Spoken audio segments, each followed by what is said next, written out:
अस्सलाम वालेकुम, क्या हाल है आप सबके। I hope you are doing fine. Welcome to my channel. Actually, the since it's extremely hot weather these days and everything is just seems like melting not only in day timing but also in night timings, and it's hard to keep up your skin care routine which you are using regularly। क्योंकि अगर हम हर skin care product इसी तरह से regularly उसी timing पे use करेंगे तो मे भी हमारी स्किन के ऊपर इन्फ्लेमेशन हो सकती है, डिफरेंट एलर्जीज़ हो सकती हैं, क्योंकि हमारी स्किन बहुत ज़्यादा सेंसिटिव होती है और हमारी स्किन के ऊपर अदर इश्यूज़ हो सकते हैं इस वजह से। So many of you asking me to make a skin care routine to use safely all those skin actives like bakuchiol, like tretinoin, AHAs and BHAs। तो आज की वीडियो में मैं आपके साथ एक ऐसी स्किन केयर रूटीन शेयर करूंगी जिसमें आप तमाम स्किन एक्टिव सेफली यूज़ कर सकते हैं without doing any harm to your skin. चलिए, तो इन तमाम स्किन एक्टिव्स को यूज़ करने के लिए हमारा फर्स्ट स्टेप होगा डबल क्लींजिंग एज यूजुअल। जैसा कि मैं अपने हर वीडियो में बार बार इंसिस्ट करती हूँ, how important is this and in this hottest summer is going to be more important, क्योंकि हमारे फेस के ऊपर होती है बहुत ज़्यादा स्वेटनिंग और हम बार बार अपने फेस को टच करते हैं और इसी स्वेटनिंग के ऊपर हम जो मेकअप अप्लाई करते हैं, different skin care product apply करते हैं, SPF अप्लाई करते हैं, वो हमारे फेस के ऊपर क्लोज कोमेडोन्स बना देता है, ब्लैक हेड्स, वाइट हेड्स और एक्नी का इशू हो सकता है हमें। तो इन तमाम इश्यूज़ को रिजॉल्व करने के लिए, प्रिवेंट करने के लिए double cleansing is more important these days. जब तक आपकी स्किन डीपली क्लींस नहीं होगी तब तक कोई भी स्किन केयर प्रोडक्ट आपकी स्किन के ऊपर वर्क नहीं करेगा। सो सबसे पहले आपको डबल क्लींजिंग करनी है अपने फेवरेट मेथड से, चाहे वो आप किसी भी मेथड से कर सकते हैं। ऑयल क्लींजिंग कर सकते हैं आप, क्लींजिंग मिल्क यूज़ कर सकते हैं, माइसेलर वाटर यूज़ कर सकते हैं, क्लींजिंग बाम्स यूज़ कर सकते हैं, वट एवर यू लाइक। तो डबल क्लींजिंग के बाद आपको अप्लाई करना है zinc plus niacinamide serum. Summers में, हॉटेस्ट वेदर्स में it is a must product, क्योंकि ये आपके पोर्स के इशू को सॉल्व करने के लिए बहुत इंपॉर्टेंट है, पोर्स के इशू को प्रिवेंट करने के लिए बहुत इंपॉर्टेंट है। इसके अलावा जो अनइवन स्किन टोन हो जाती है समर्स में, ये उसके लिए भी बहुत इंपॉर्टेंट है। और अगर आप इसको फर्स्ट लेयर में अप्लाई कर लेते हैं तो अदर स्किन एक्टिव्स आपकी स्किन के लिए हार्मफुल नहीं होते। तो आपको फर्स्ट लेयरिंग करनी है जिंक प्लस नियासिनामाइड सीरम की, must. Whether it is your AM routine और PM रूटीन, आपकी स्किन टाइप कोई भी है, आपको फर्स्ट लेयरिंग करनी है जिंक प्लस नियासिनामाइड सीरम की। अच्छा जी, तो जस्ट फॉर द रिकॉर्ड मैंने BNB का नियासिनामाइड सीरम दोबारा से अप्लाई किया है, क्योंकि मैंने दी ऑर्डिनरी का सीरम अप्लाई करके देखा तो मुझे दिस टाइम भी कोई रिजल्ट्स नहीं मिले और कोई ख़ास डिफरेंस फील नहीं हुआ। जबकि BNB का नियासिनामाइड सीरम अप्लाई करने से उसके बाद मैं जो भी प्रोडक्ट्स अप्लाई करती हूँ ये उनके रिजल्ट्स को एनहांस कर देता है और रिजल्ट्स को डबल कर देता है। तो मेरी तरफ से तो ये हाईली रिकमेंडेड है जी। तो आपने फर्स्ट लेयरिंग कर ली नियासिनामाइड सीरम की और वो आपकी स्किन के अंदर अच्छी तरह से एब्जॉर्ब हो गया। अच्छा, कुछ लोग क्वेश्चन करते हैं कि हाइलुरोनिक एसिड समर्स में यूज़ करना चाहिए या नहीं करना चाहिए।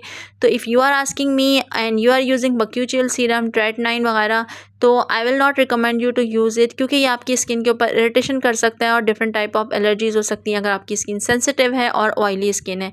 हाँ, अगर आपकी स्किन ड्राई है तो ये आपके लिए सूटेबल हो सकता है, बट अदर स्किन टाइप्स के लिए सूटेबल नहीं है, नॉट इन समर्स।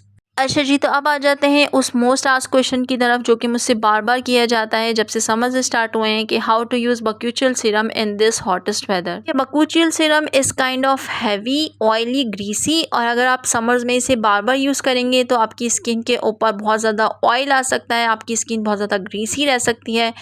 और ऑल्दो कि इसके अंदर कोई भी क्लॉग पोर्स वाला प्रॉब्लम नहीं है, लेकिन फिर भी अगर आप इसे समझ में बार बार यूज़ करेंगे, अगर आपकी स्किन बहुत ज़्यादा ऑयली रहेगी तो आपको क्लॉग पोर्स का इशू भी हो सकता है। अच्छा, please ignore my pinkish tinted fingers, क्योंकि मैंने न्यू टिंट अप्लाई करके देखा था जिसने मेरी फिंगर्स के ऊपर स्टेन छोड़ दिया जी। तो now come to the point, how to use bakuchiol serum in this hottest weather. क्योंकि ये बहुत ज़्यादा ग्रीसी और ऑयली होता है तो हम इसकी एप्लीकेशन को 2 डेज़ अ वीक तक मिनिमाइज़ कर देंगे और सिर्फ इसे 2 डेज़ अ वीक ही यूज़ करेंगे। तो इस तरह से हमारी स्किन बहुत ज़्यादा ऑयली भी नहीं रहेगी और हमें इसके तमाम बेनिफिट्स भी मिलेंगे। इसके अलावा आप इसको एक और डिफरेंट मेथड से भी अपनी स्किन केयर के अंदर ऐड कर सकते हैं। अगर आपकी स्किन यूज्ड टू है डिफरेंट स्किन एक्टिव से और आप इनको एटलीस्ट 1.5 ईयर से यूज़ कर रहे हैं तो आप 2 स्किन एक्टिव्स को, 2 एक्सफोलिएंट्स को एक साथ कंबाइन कर सकते हैं। लाइक आप कोई भी एक्सफोलिएंट, कोई भी AHA बक्यूचियल सीरम के साथ यूज़ कर सकते हैं। इस तरह से जो बक्यूचियल सीरम होता है वो ड्राइनेस को कम कर देता है आपके एक्सफोलिएंट की, और एट द सेम टाइम जो बक्यूचियल सीरम की वजह से ऑयलीनेस होती है वो आपकी AHAs और BHAs की वजह से कम हो जाती है। 2 डेज अ वीक इसको अपने किसी भी एक्सफोलिएंट के साथ यूज़ कर सकते हैं अगर आपकी स्किन यूज्ड टू है अदर स्किन एक्टिव से। इस तरह से अगर आपको सिर्फ अपना बकूचल सीरम अप्लाई करना है तो जस्ट आप नियासिनमाइड सीरम अप्लाई करेंगे और उसके बाद बकूचल सीरम अप्लाई कर लेंगे and you are going to skip your moisturizer, क्योंकि उसकी नीड नहीं होगी समर्स में। और अगर आप एक्सफोलिएंट के साथ यूज़ कर रहे हैं तो तब भी आप अपना एक्सफोलिएंट अप्लाई करेंगे after applying your niacinamide serum. उसके बाद आप बकूचल सीरम अप्लाई कर लेंगे and you can skip your moisturiser because there is not going to be needed. Bakuchiol serum आपकी स्किन को ऑलरेडी इतना ज़्यादा हाइड्रेट और आपकी स्किन को मॉइस्चराइज कर देता है कि आपको फिर मॉइस्चराइज़र की नीड नहीं रहती। Now how to use exfoliants in this summers. तो समर्स में आप एक्सफोलिएंट्स भी 2 डे द वीक से ज़्यादा यूज़ नहीं करेंगे, क्योंकि अदरवाइज़ आपकी स्किन हार्म हो सकती है, आपको बहुत ज़्यादा इचिंग का इशू हो सकता है, इन्फ्लेमेशन का इशू हो सकता है, आपकी स्किन एक्स्ट्रा ड्राई हो सकती है और इसकी वजह से आपको बहुत ज़्यादा एक्नी का इशू भी हो सकता है और अदर स्किन इशूज़ हो सकते हैं। तो सिर्फ आपको 2 डेज़ अ वीक ही यूज़ करना है अपना एक्सफोलिएंट। जो भी आप यूज़ करते हैं आपको जस्ट अपना नियासिनमाइड सीरम अप्लाई करना है, उसके बाद एक्सफोलिएंट अप्लाई करना है अपनी चॉइस का and then you have to apply your moisturizer and you are good to go. इसके अलावा कोई और स्किन केयर प्रोडक्ट आपको अप्लाई नहीं करनी है समर्स में अगर आपको सेफ़ टू यूज़ करना है इन तमाम स्किन प्रोडक्ट्स का। बट अगर आप एजिलिक एसिड यूज़ करना चाहते हैं तो एजिलिक एसिड इज़ एक्सेप्शनल, आप इसको डेली यूज़ कर सकते हैं अपनी तमाम स्किन केयर रूटीन फॉलो करने के बाद। बट आपको थोड़ी देर वेट करना होगा, एटलीस्ट 15 to 20 मिनट्स। उसके बाद आप अपना एजिलिक एसिड अप्लाई कर सकते हैं एंड दैट्स इट। अब आ जाते हैं रेटिनाइड, स्ट्रेटनाइन और स्किन ए क्रीम की तरफ। तो आप डिफरेंट टाइप के रेटिनाइड्स, रेटिनॉल्स और ट्रेटनाइन यूज़ करना चाहते हैं और आपकी स्किन कितनी भी यूज़ टू है इन स्किन केयर इंग्रेडिएंट्स से, आपको कितने भी ईयर्स हो गए, लेकिन अगर दिस टाइप ऑफ समर है तो आपको रेगुलरली यूज़ नहीं करना।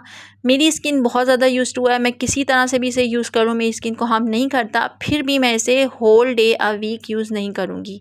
मैं इसे just 2 days a week use करूँगी इस स्कॉचेड हीट में और इससे ज़्यादा नहीं, क्योंकि otherwise it's going to harm my skin. But I would like to remind you it's important to use a moisturiser with peptide, ceramides and emollients, क्योंकि इस सीज़न में बहुत ज़्यादा चांसेस होते हैं कि आपका स्किन बैरियर कॉम्प्रोमाइज़ हो जाए और उसकी वजह से बहुत सारे स्किन इशूज़ हो सकते हैं। तो आप जो भी मॉइस्चराइज़र यूज़ करेंगे उसके अंदर पेप्टाइड, सेरामाइड्स और एमोलियंट्स होना बहुत बहुत बहुत इंपॉर्टेंट है। आपको फर्स्ट लेयर अप्लाई करनी है अपने मॉइस्चराइज़र की विद सेरामाइड्स, पेप्टाइड्स एंड एमोलियंट्स। उसके बाद आपको अप्लाई करना है अपना रेटिनाइड और उसके बाद अगर नीडेड है तो आप अपना मॉइस्चराइज़र अप्लाई करेंगे and if you are not thinking you are going to need it, you don't have to apply it. अगर हम एएम रूटीन की बात करें तो एएम में आपको सबसे पहले अपना नियासिनमाइड सीरम अप्लाई करना है एज़ यूजुअल डेली बेसिस के ऊपर और उसके बाद आप अप्लाई करेंगे विटामिन सी। समर्स में और इस तरह की हॉटेस्ट समर्स में तो विटामिन सी अप्लाई करना और भी ज़्यादा ज़रूरी हो जाता है, क्योंकि विटामिन सी आपकी स्किन को प्रोटेक्ट करता है हार्मफुल रेज ऑफ सन से और इसके अलावा ये आपकी स्किन की इलास्टिसिटी को बढ़ाता है और आपकी स्किन के अंदर स्ट्रेंथ पैदा करता है तमाम वेदर इश्यूज़ को बेयर करने के लिए। इसके बाद अगर आप एजिलिक एसिड अप्लाई करना चाहते हैं तो you can apply your azelaic acid और उसके बाद आप अपना मॉइस्चराइज़र अप्लाई कर लेंगे जो भी आपको अप्लाई करना है। बट मेक श्योर कि आपका मॉइस्चराइज़र बहुत ज़्यादा हैवी नहीं होना चाहिए और बहुत ज़्यादा ऑयली और ग्रीसी नहीं होना चाहिए। उसके बाद एज अ लास्ट स्टेप आपको अप्लाई करना है अपना SPF what ever suits your skin above 60+। मुझे आजकल ये तीनों सनस्क्रीन ही सूट कर रहे हैं समर्स में, सनप्ले, न्यूब्रेला और यूवील। इसके अलावा मैं जो भी सनस्क्रीन यूज़ करती हूँ मेरी स्किन के ऊपर बहुत ज़्यादा सफोकेशन करता है और बहुत ज़्यादा हैवी हो जाता है।